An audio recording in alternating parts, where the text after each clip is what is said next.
ఒక వ్యక్తి ఉన్నాడు, ఒక యువకుడు ఉన్నాడు. ఆ యువకుడి లైఫ్లో కొన్ని ప్రాబ్లమ్స్ ఉన్నాయి, ఫైనాన్షియల్ క్రైసిస్ ఉన్నాయి, చాలా కష్టాల్లో ఉన్నాడు, చాలా ఇబ్బందులు ఉన్నాడు, పేరెంట్స్ కూడా సరిగ్గా చూసుకోలేకపోతున్నాడు, డబ్బు కావాలి, లైఫ్లో మార్పు కావాలి, ఏదైనా మంచి అవకాశం కోసం ఎదురు చూస్తున్నాడు.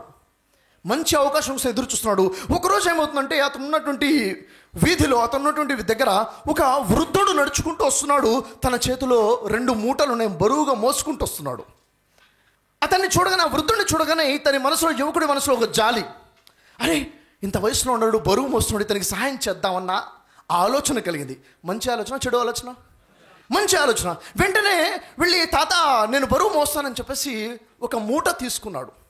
తీసుకుని ఎక్కడికి వెళ్ళాలంటే ఫలానా ప్రాంతానికి వెళ్ళాలి. ఓకే, నేను కూడా మీతో పాటు వస్తాను అని చెప్పేసి ప్రయాణం మొదలు. అతను వెళ్ళాల్సింది అక్కడికి కాదు, యువకుడు వెళ్ళాల్సింది అక్కడికి కాదు, సహాయం చేద్దామని వెళ్దాం అనుకున్నారు. వాళ్ళు వెళ్తున్న దారిలో ఒక కాలువ అడ్డం వచ్చింది. కాలువ అడ్డం రాగానే అంటున్నాడు, తాత కాలువ దాటాలి కదా, నీకు బరువు ఎక్కువగా ఉంటుంది కదా, తాత నాకేమో, నేను పట్టుకుని 2 మూటలు కూడా పట్టుకుంటాను అని 2 మూటలు తీసుకున్నారు.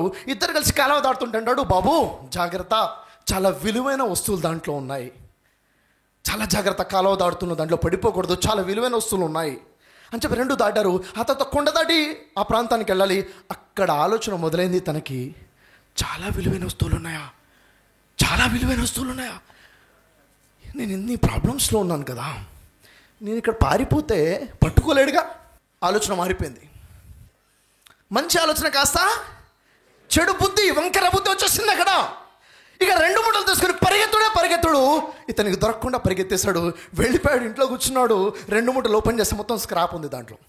కానీ ఒక లెటర్ ఉంది, దాంట్లో ఒక పేపర్ ఉంది.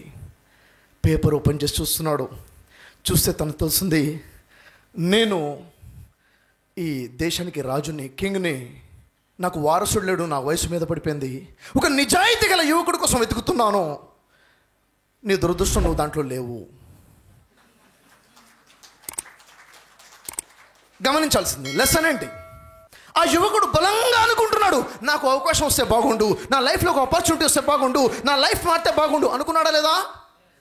అనుకున్నదే జరిగింది.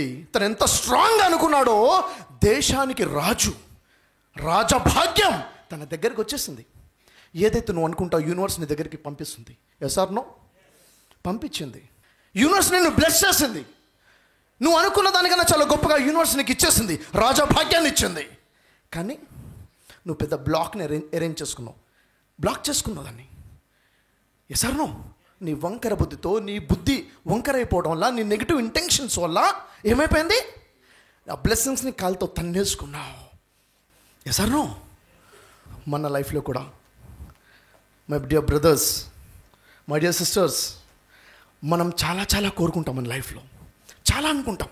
అంత పేరు రావాలి, ఈ స్థాయికి వెళ్ళాలి, ఇంత డబ్బు సంపాదించాలి, చాలా అనుకుంటాం. మీరు అనుకున్నదే, నేను అనుకున్నది ఖచ్చితంగా మన దగ్గరకు వస్తుంది. అనుకుంటే అవుతుంది. నువ్వు అనుకుంటే అవుతుంది, నువ్వు అనుకున్నది జరుగుతుంది. This is the truth. కానీ అది నీ లైఫ్లోకి వస్తుంటే నువ్వు తీసుకుంటున్నావా, తన్నేస్తున్నావా అన్నది నీ క్యారెక్టర్ మీద, నీ హ్యుమానిటీ మీద, నీ నీతి నిజాయితీ మీద ఆధారపడి ఉంది. నువ్వు ఎంత ప్యూర్గా ఉన్నావు, ఎంత ప్యూర్ హార్ట్తో ఉన్నావు, ఎంత రియాలిటీతో ఉన్నావు. ఎందుకు అంటే నువ్వు అనుకుంటుంది నీ పక్కన ఉన్నోడికి తెలియదు, కానీ నీ మనసు లోతుల్లో ఉంది మొత్తం ఎవరికి తెలుసు? ద డివైన్ పవర్కి తెలుసు. తెలుసా లేదా? ఎస్, తెలుసు సార్. సో ఎంత ప్యూర్గా ఉన్నావు అనేది, దట్స్ వెరీ ఇంపార్టెంట్. ప్రతి ఇంట్లో కూడా ఈరోజు అప్పులు అనేవి సర్వసాధారణం అయిపోయాయి. ఈరోజు చూడండి, ప్రతి దానికి ఖర్చులు పెరిగిపోయాయి, ఎక్స్పెన్సెస్ బాగా అయిపోయినాయి. మనిషి ఇన్కమ్ దానికి సరిపోవట్లేదు, అప్పు చేయడం తప్ప వేరే మార్గం లేకుండా పోయింది. ఏం చేయాలి? ఏం చేస్తే మనీ మన దగ్గర నిలబడుతుంది? లా ఆఫ్ అట్రాక్షన్ లో మనం ఏదైతే అట్రాక్ట్ చేస్తామో అది మన లైఫ్లోకి వస్తుంది. కేవలం అట్రాక్షన్ ఏనా? దాన్ని చేసే పద్ధతి ఏంటిది?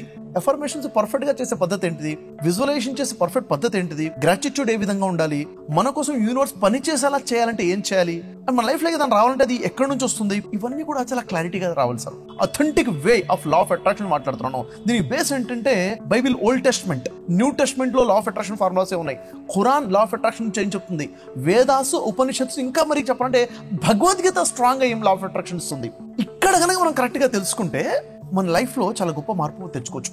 ఎవరైనా తన లైఫ్లో మార్పు తెచ్చుకోవాలనుకుంటే, అప్పులు తీర్చుకోవాలనుకుంటే వాళ్ళ లైఫ్లో డబ్బు నిల్వ అవ్వాలనుకుంటే, ఎప్పుడు కూడా బ్యాంక్ బ్యాలెన్స్ 5 లక్షల నుంచి 10 లక్షల వరకు మెయింటైన్ చేయాలి అన్న ఆలోచన ఉంటే ఖచ్చితంగా ఈ లాస్ నేర్చుకోవాల్సిందే. మన 10 days క్లాసెస్ అటెండ్ అవ్వాల్సిందే.